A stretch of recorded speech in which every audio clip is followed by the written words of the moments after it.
Capítulo 7. Perfeitos pela fé. A pressão para ser perfeito roubará sua alegria. Você não terá tempo para ser alegre. Você não terá tempo simplesmente para descansar em Deus e desfrutar a vida. Nem mesmo terá tempo para desfrutar a presença de Deus. Por muitos anos, estive tão ocupada tentando servir a Deus perfeitamente que não tinha tempo para desfrutar a presença dele. Quando isso acontece, o cristianismo se torna um fardo. Algumas vezes, usamos a nossa fé para crer em Deus, para que Ele nos dê casas, carros, prosperidade, cônjuges, filhos, negócios, curas ou sucesso, e nos esquecemos de crer nele para nos aperfeiçoar. Tomamos essa tarefa para nós mesmos. Cada dia, acordamos com uma lista daquilo que não devemos fazer e nos esquecemos de envolver Deus nisso tudo, e falhamos. Enquanto Jesus está intercedendo por nós à direita do Pai, Ele deve estar dizendo: eles ainda não entenderam a mensagem. Eles ainda não compreendem que sem mim nada podem fazer. Há somente uma forma de obter a perfeição legalmente. E pela fé no sangue de Jesus Cristo, você não pode obtê-la de qualquer outro jeito. Digam-me, vocês que estão inclinados a estar sob a lei, já observaram o que a lei realmente diz? Gálatas, versículo 4. O Antigo Testamento dizia: se você fizer todas essas coisas, será aprovado. Mas era impossível guardar todas aquelas leis. Isso era um fardo, um trabalho árduo. Isso roubava a alegria das pessoas. Deixe-me parafrasear Gálatas, capítulo 4. Digam-me, vocês que estão inclinados a tentar comprar a perfeição com suas obras, vocês realmente ouvem o que a lei diz? Então, no restante de Gálatas, capítulo 4, o Espírito Santo continua a contrastar a antiga aliança e a nova aliança. A primeira tratava-se de uma aliança de obras, de tentar alcançar a perfeição por si próprio. A outra é a aliança da promessa, quando Deus diz: tudo o que eu peço a vocês é que creiam em mim, conservem seus olhos em mim, e eu farei as coisas acontecerem no devido tempo. Uma é a aliança de obras e a outra é a aliança da fé. E assim é em cada área de nossas vidas. Gálatas, capítulo 3, versículo 10 diz que aqueles que vivem sobre a lei são condenados à frustração. Porém, muitas pessoas nunca pensam em aplicar a fé para alcançar a perfeição. Uma das minhas mensagens mais populares é sobre a graça de Deus. Eu a chamo de graça a graça e mais graça. Quando Deus me deu essa mensagem, eu estava a ponto de me destruir tentando fazer obras. Eu estava ocupada noite e dia, tentando comprar a perfeição com meu próprio esforço e pagando um alto preço por isso. Eu estava desistindo de minha alegria, estava desistindo da minha saúde, estava me consumindo. Minha mente era uma confusão e eu era alguém muito miserável. Esse tipo de esforço realmente rouba a força de uma pessoa. Isso simplesmente a desgasta e a faz sentir-se cansada. Jesus disse em Mateus, capítulo 11, vinde a mim, todos vocês que estão cansados e sobrecarregados, e os farei descansar.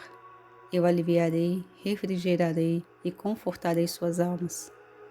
Muitos cristãos se esforçam em fazer as obras pela sua própria carne, tentando servir a Deus.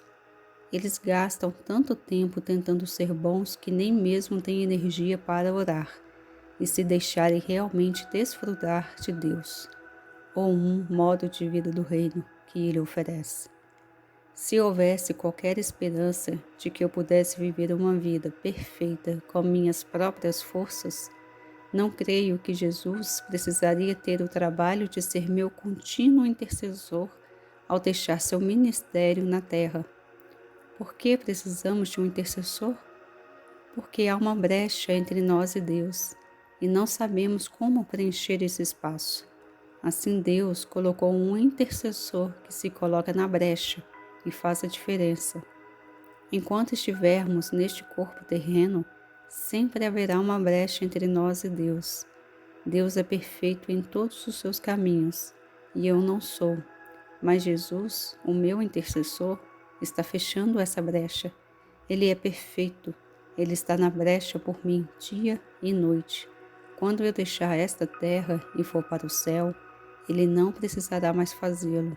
Mas enquanto estiver aqui, ele é minha perfeição. Eu sou completa em Cristo. Deus nos escolhe propositadamente. Paulo diz que Deus propositadamente escolhe as coisas fracas e tolas do mundo, para que ele possa usá-las e confundir as coisas sábias. Veja em Coríntios 1, versículo 27. Ele quer que aqueles que são sábios em si mesmos olhem para aqueles que estão sendo usados por Deus e digam: você, ele quer surpreendê-los. Anos atrás, logo após Deus ter me chamado para o ministério, ele me deu uma visão sobre como planejaria me usar. Eu era imatura e contava às pessoas a respeito disso. Certa noite, uma jovem aproximou-se de mim numa festa da igreja e disse: alguém me disse que você pensa que terá um dos maiores ministérios conduzidos por mulher desta nação. Você realmente disse isso? E eu respondi: sim, creio que o Senhor me disse isso. Retrucou, francamente: com sua personalidade, não sei como isso poderia acontecer. Ela realmente me disse isso. No início, eu tinha um orgulho carnal suficiente para pensar: espere e verá. Mas Deus me humilhou a ponto de eu reconhecer que isso jamais aconteceria sem Ele. Eu tive que encarar mim mesma assim como eu era e começar a dizer: não posso fazer nada sem o Senhor, Deus. Deus quer nos colocar numa posição na qual o mundo nos veja e diga: isso é o poder de Deus em operação. Por que você pensa que Jesus escolheu aqueles discípulos? Se ele estivesse buscando perfeição, provavelmente não teria escolhido cobradores de impostos e pescadores. Cobradores de impostos eram odiados nos dias de Jesus. Eles eram os piores dos piores. Ninguém suportava cobradores de impostos. Porém, Jesus disse a Mateus: quero usar você, siga-me. Tudo o que ele tinha de fazer para qualificar-se era seguir a Jesus. Jesus não entregou um formulário aos candidatos a discípulos e lhes disse: descreva todas as suas qualificações. Ele não disse: bem, você ficará comigo algumas semanas e eu observarei quantos erros comete. Tudo o que ele disse foi: sigam-me, sejam os meus discípulos, aprendam sobre mim e desejem ser como eu, e eu os farei pescadores de homens. Eu os usarei. Sim, Deus escolhe as coisas fracas e tolas deste mundo, propositadamente, para que as pessoas possam olhar para elas e dizer: isso só pode ser Deus. É isso que Ele quer. Ele quer nos usar e que as pessoas saibam que isso é obra dele. Eu digo às pessoas em todos os lugares: você não poderia acreditar na confusão e desolação que eu estava. Você não acreditaria no passado que eu tive. E olha o que Deus está fazendo agora. O que você poderia dizer diante disso a não ser: isso só pode ser Deus? Mas se ele tivesse começado com alguém que não tinha problemas, alguém que fosse polido e pudesse falar tudo corretamente, as pessoas poderiam dar crédito a Joyce Meyer em vez de a Deus. Deus e eu não temos qualquer problema em saber de quem é o crédito. Sei de onde vem a habilidade. E as ocasiões em que cometo erros servem como um doloroso lembrete de quem eu sou. Li esta declaração recentemente. Deus deixa patentes as imperfeições de alguns dos seus santos escolhidos propositadamente, apenas para mantê-los numa posição em que ele possa usá-los. Pense sobre isso. Quão orgulhosos e altivos seríamos se passássemos 3 dias sem cometer um único erro? Como agiríamos? Imediatamente nos tornaríamos mestres de todos. Cada pessoa imperfeita teria de se submeter à nossa instrução perfeita e nos deixar dizer-lhe como poderia se tornar perfeita assim como nós. Seríamos orgulhosos e arrogantes, e isso impediria Deus de nos usar. Deus usa homens e mulheres humildes, e não aqueles que pensam que são capazes em si mesmos, esforçando-se para ser um cristão maduro. A maturidade cristã não é necessariamente fazer tudo perfeitamente ou nunca cometer um erro. É conhecer a Cristo e o poder de sua ressurreição. Sabemos que cometemos erros, mas se admitirmos os nossos pecados e sinceramente nos arrependermos, Ele é fiel para nos perdoar e purificar de toda injustiça. João capítulo 1. Creio que um cristão maduro aprende como estar sob o sangue, em vez de sob condenação. Em Filipenses 3, Paulo disse que não chegará ainda ao lugar ideal da perfeição, mas estava determinado a prosseguir para o alvo.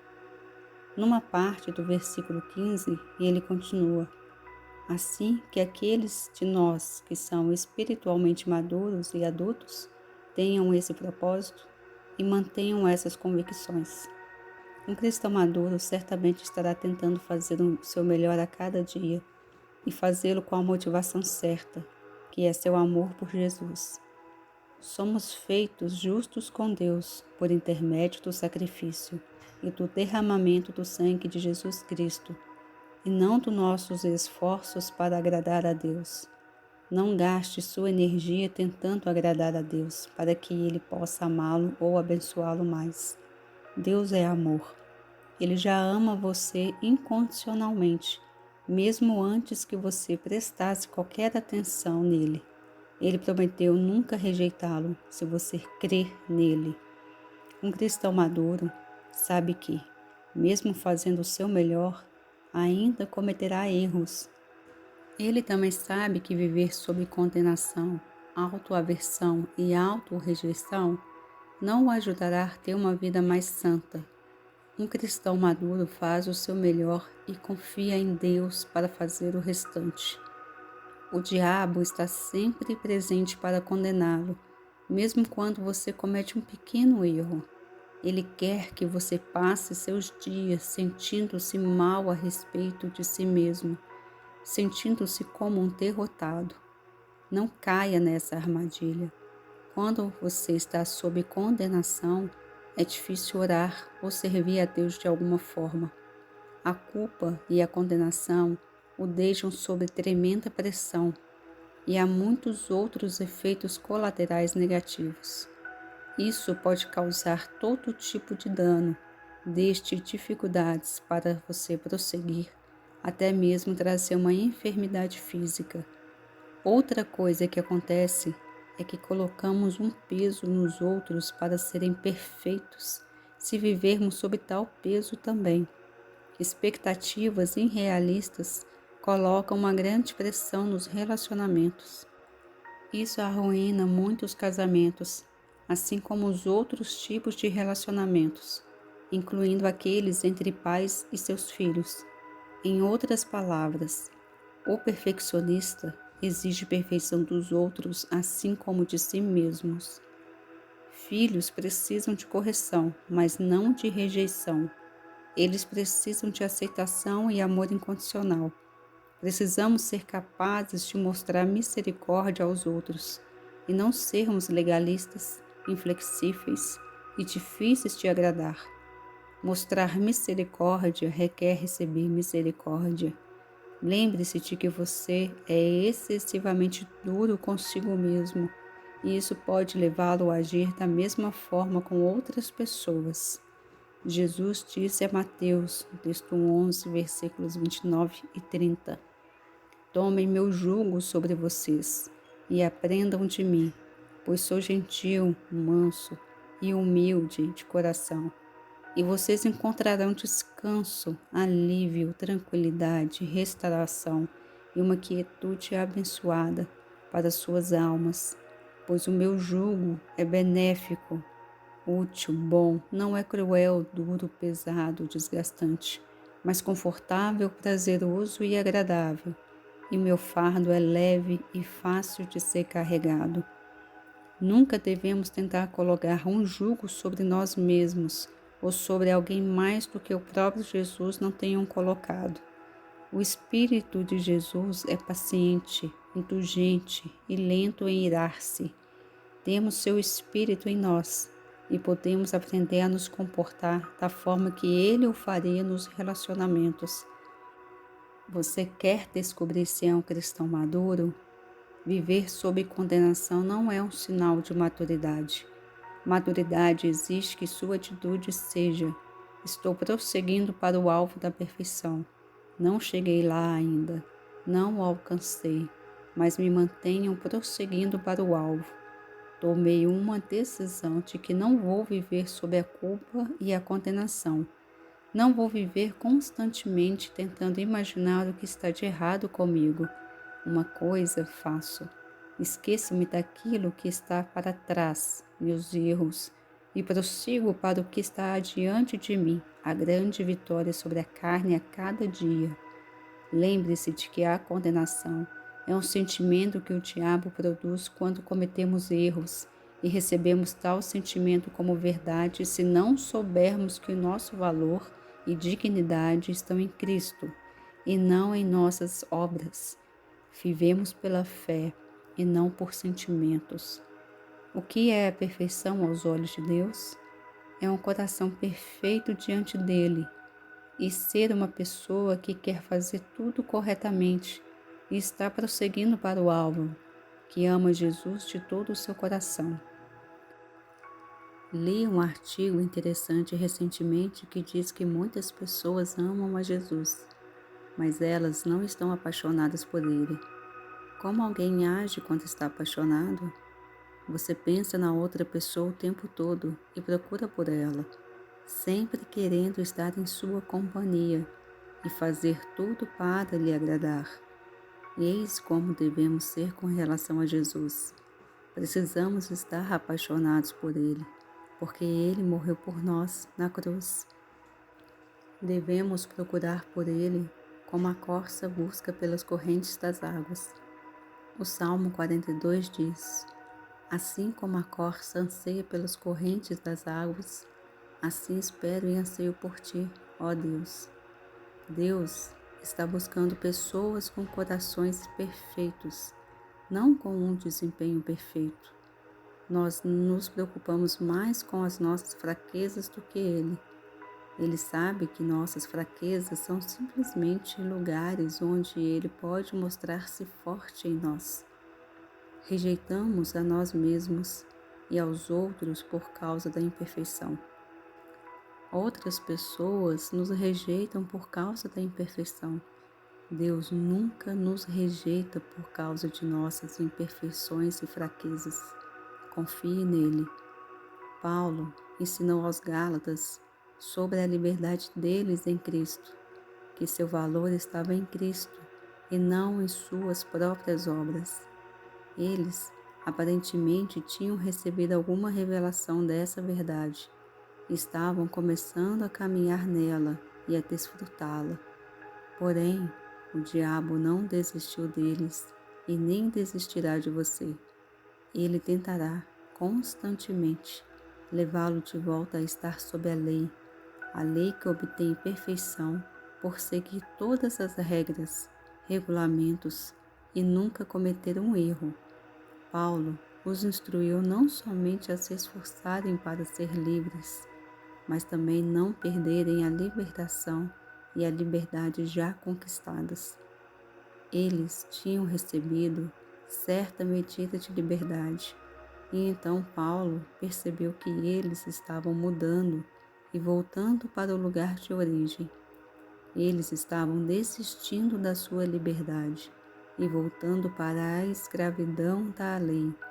Ele diz em Gálatas 3, versículo 1: ó pobres, insensatos e tolos, Gálatas, quem vos fascinou, encantou ou enfeitiçou? Sim, Satanás tentará impedi-lo de ser livre do medo da rejeição e do medo da imperfeição. Seja qual for a liberdade que você obtiver, ele tentará roubá-la novamente. Essa é a razão pela qual vivo repetindo a mesma coisa neste livro de formas diferentes. Sei que é necessária muita revelação para trazer completa libertação àqueles que estão em armadilha por causa da aceitação por meio do desempenho. Levar liberdade a esses que têm vivido a vida tentando evitar a rejeição por meio da perfeição é uma das minhas maiores alegrias. Sofri muito nessa área, por isso tenho prazer em ajudar outros a enxergar a verdade.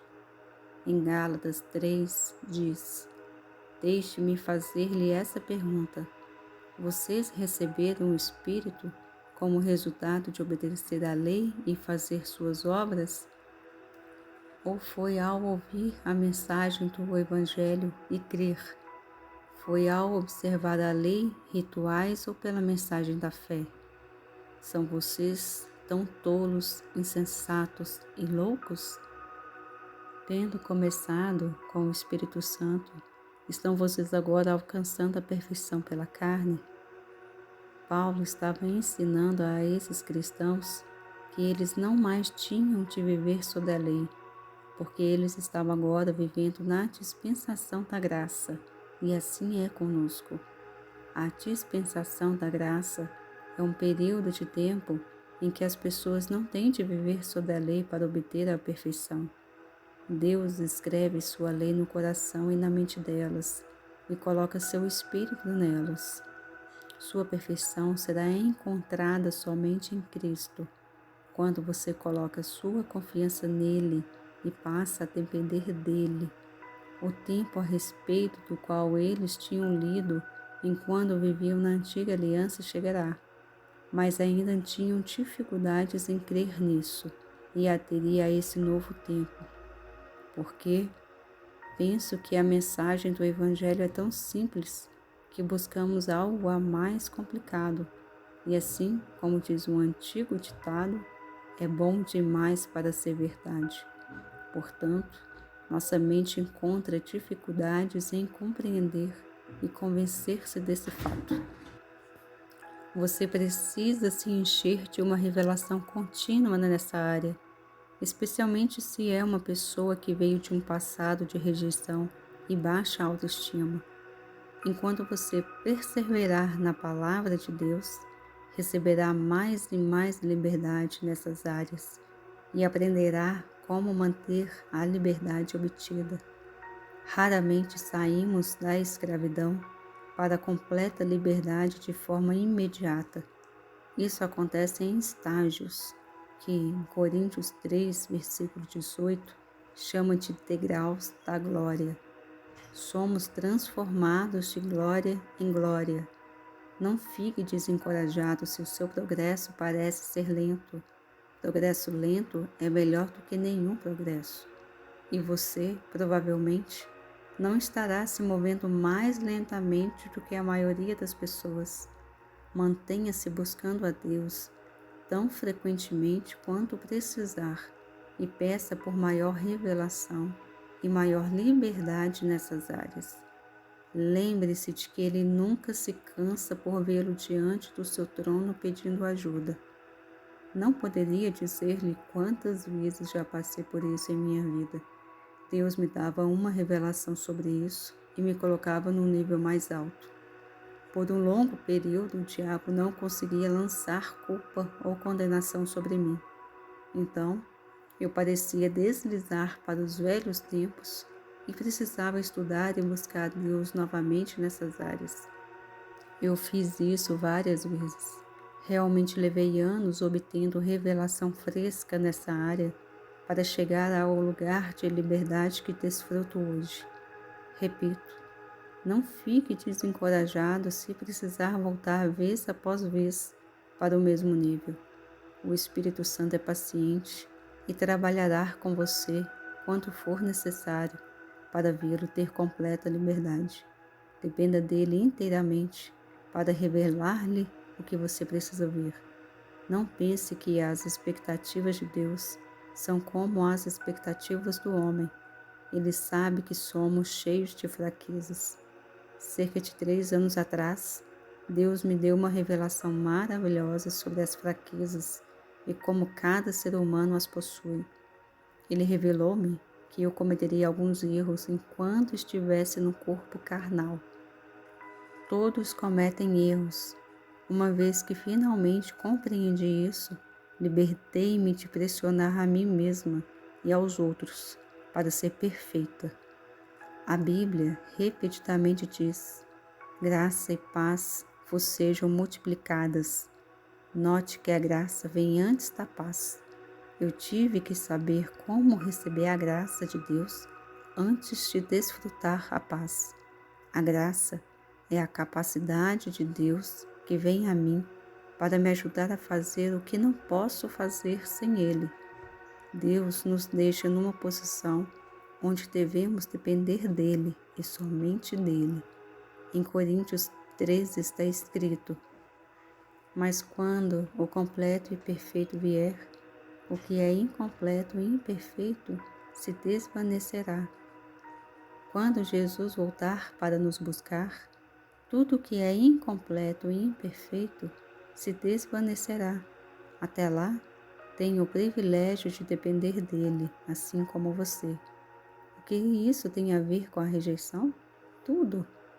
Pessoas tentam pagar o preço da perfeição para que os outros não a rejeitem. Pessoas tentam arduamente ser perfeitas para que Deus não as rejeite. Embora Ele tenha nos assegurado muitas vezes em Suas palavras que Ele nos ama e nunca nos rejeitará, são os sentimentos que nos enredam muitas vezes. Sentimos que devemos comprar a aceitação de Deus. O preço, a nossa própria perfeição. Você consegue perceber quanto a rejeição e a perfeição estão relacionadas? Lembre-se de que Jesus disse: eu vim para que eles possam ter e desfrutar da vida e tê-la em abundância, até a plenitude, até transbordar. João 10:10. Enquanto você lê este livro, creio que seus olhos estão bem abertos e você deixará de tentar comprar a proteção contra a rejeição por meio da perfeição.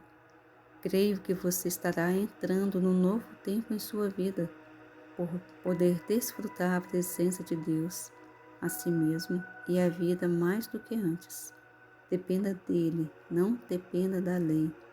Deixe-me mencionar Gálatas 3:10 novamente. Todo o que depende da lei está buscando ser justificado pela obediência à lei de rituais. Está sob maldição e condenado à frustração. Não quero que você tenha que viver mais assim. Deus não quer que você tenha que viver mais sob este peso. E eu estou certo de que você não quer mais viver mais dessa forma. Trabalhar, trabalhar e trabalhar. E sempre se sentir frustrado, porque embora tente tão arduamente, não atinge o resultado esperado. O seu aperfeiçoamento não virá por meio de esforço próprio. Ele vem da dependência de Deus e da sua fé nele. Ele permite que façamos um esforço, mas deve ser um esforço feito enquanto dependemos dele, e não um esforço sem ele. Vamos ler novamente o conhecido trecho das Escrituras, do João 15, versículo 5. Eu sou a videira, vocês os ramos. Quem vive em mim e eu nele, dá muito fruto. Contudo, sem mim, separado de uma união vital comigo, vocês nada podem fazer. Não temos de viver sob a maldição da frustração. Cada vez que você falhar e sentir-se desapontado consigo mesmo, olhe para Jesus, aquele que é perfeito. E quanto à rejeição dos outros, Jesus disse: não se preocupe com isso. Se eles o rejeitam, estão rejeitando a mim. Isso foi o que ele disse aos seus discípulos quando os enviou. Obviamente, eles estavam preocupados se seriam ou não rejeitados. Jesus disse: se eles rejeitarem a você, estarão rejeitando a mim. Mantenha seus olhos em Jesus. Ele foi rejeitado também, mas a Bíblia diz: a mesma pedra que os edificadores rejeitaram e desprezaram tornou-se a pedra principal e angular. Mateus 21, versículo 42. Se você mantiver seus olhos em Jesus, aqueles que o rejeitaram um dia contemplarão enquanto o próprio Deus o levanta para ser semelhante à pedra angular.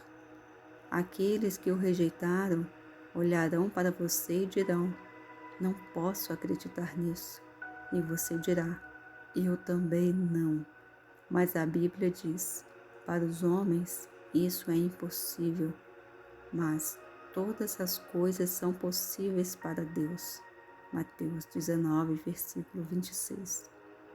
Costumava me preocupar com a confusão em que me encontrava, até o dia em que percebi a revelação de que Deus criara o mundo a partir do nada. Pensei: bem, Deus, se o Senhor pode fazer tudo o que nós vemos a partir do nada, certamente pode fazer um pouco mais a partir da confusão que eu sou. Assim, darei ao Senhor a confusão que eu estou. Eu quis dizer, se Deus pode fazer as árvores, o sol, a lua, as estrelas, o céu, as montanhas e os oceanos a partir do nada, pense no que ele poderia fazer com uma confusão já formada. Eu não sei quanto a vocês, mas isso me trouxe esperança. Em Hebreus 7, versículo 25 diz: portanto, ele é capaz também de salvar plenamente, completamente, perfeitamente, finalmente, por todo o tempo e por toda a eternidade, aqueles que vêm a Deus através dele, já que ele está sempre vivendo para fazer petições a Deus, interceder diante dele e intervir por eles. Uau, que palavra maravilhosa! Ele é capaz de me salvar plenamente, isto é, completamente. Jesus é capaz de me salvar de tudo aquilo que está errado comigo. Não posso salvar a mim mesma, nem a você, mas Jesus pode me salvar e pode salvá-lo também. Deus tem feito algo na minha vida que tem me levado à liberdade. Quando cometo um erro, agora sou capaz de levá-lo ao Senhor imediatamente. Não fico perturbada por aí, sentindo-me culpada a respeito disso durante 3 horas. Apenas vou imediatamente a Ele e digo: Jesus, o Senhor é perfeito. Seu sangue ainda está no trono de misericórdia, no Santo do Santo Celestial. Seu sangue está clamando misericórdia, misericórdia, misericórdia para Joyce Meyer. Justamente agora, Jesus, o Senhor está intercedendo por mim diante do Pai. Eu dependo do Senhor. Com o exemplo do que quero dizer com isso, suponha que eu tenha ido ao cinema e tentado entrar com um ticket inválido. O bilheteiro diria: algo está errado com seu ticket, o número é inválido, o bilhete está amassado, enfim, a senhora não pode entrar. Mas se eu conhecesse o gerente do cinema e ele estivesse por perto, ele se aproximaria do bilheteiro e diria: ela é minha amiga pessoal, deixe entrar. O bilheteiro teria que mudar sua decisão e dizer: sem problemas, pode entrar. Bem, serei ousada em dizer: sou amiga pessoal de Jesus. E se algo estiver errado com meu ticket, ele cuidará disso. Eu dependo dele.